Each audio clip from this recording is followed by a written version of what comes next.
everybody, it's Cynthia, and I'm back with a mini episode of Real Estate Therapy. And today I want to offer a little advice to would-be real estate agents. And a lot of times I will hear, or someone will say to me, that they're going to get their real estate license. Hey, I'm going to get my real estate license. I don't have anything else to do. How hard can it be? And then what goes along with that is something like, I'm really interested in real estate because I think it's something that I can do part-time.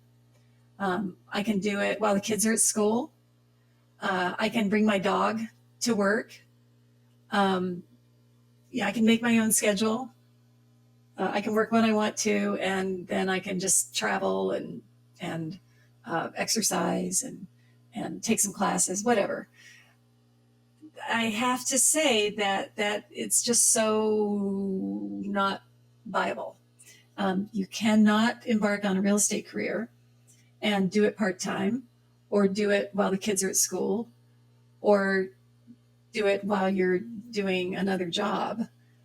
Because if you're going to be successful, you have to do it full-time. And when I say full-time, I don't mean 9 to 5, Monday through Friday. I basically mean 25 hours a day, 8 days a week, because that's the kind of commitment that's involved. It's a commitment way beyond the commitment that somebody might make in a different profession.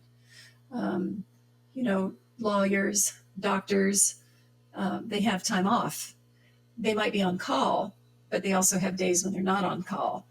And with real estate, you're pretty much on call all the time. As one's career progresses, it's possible to begin to erect some boundaries to say, I don't work on Thursdays, or I don't work after 6 o'clock at night. But you have to have been completely available all the time up until that point. Once you've gotten some traction, then maybe you can say, well, I'm not available.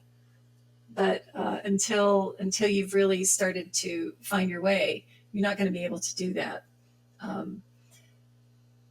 I think I'm just trying to think of some examples, like, as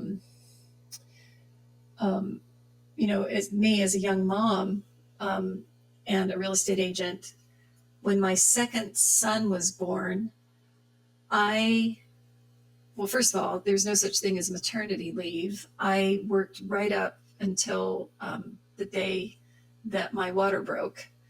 And I wrote an offer for clients on day 2 of his life, because I was the one who'd been showing them property. I was the one who took them to this house.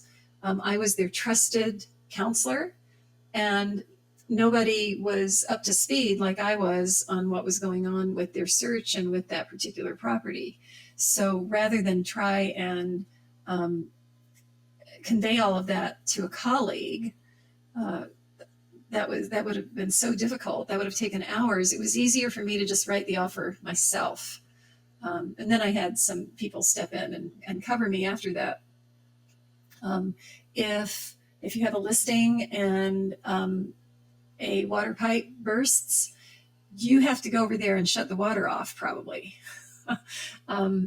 If your dog has to go to the vet, you're probably going to have to wait on that. If your child is homesick, you're going to have to figure out some way around that. You're going to have to get a colleague to cover for you, or maybe you're lucky and you have an assistant who can cover that for you. But people pretty much expect it to be you, and they expect you to be available all the time. Another word about that, if you're wanting to do a good job, you're probably wanting to be available 24/7. You don't want to miss anything. I really care about my clients' progress and success. So if they notice at 10:30 at night that the price just got dropped on a property that they're interested in, and they want to make arrangements to go see it the next day before somebody else jumps on it, they're going to text me at 10:30 at night, and then I'm probably going to text the listing agent to say, hey, what's the earliest that you can get us in tomorrow morning? Because if those things don't happen, there's a good chance that there's already some other buyer and their agent who's all lined up and ready to go after that house. And you can't put it off till Tuesday.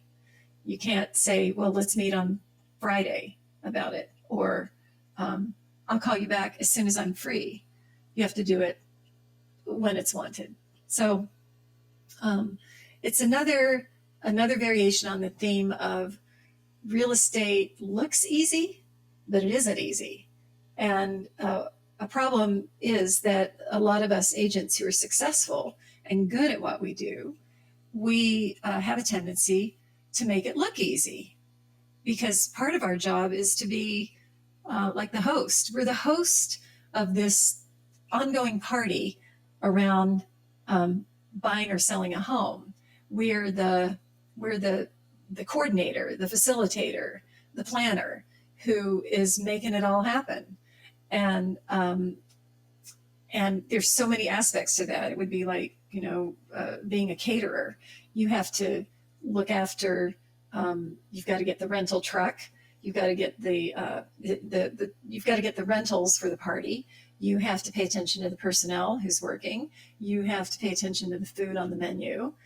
You've got to be sure that the band arrives on time, that the electrical supply at the community clubhouse where you're having the event is sufficient for your electrical needs.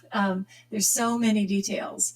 And then you're also paying attention in real estate to legal contracts and negotiating. And all of this is multi-layered, and you really could spend, at least in the beginning of your career, 25 hours a day working on it. So if you think it's going to be easy, if you think it's something you can just breeze into, think again. You aren't going to make it.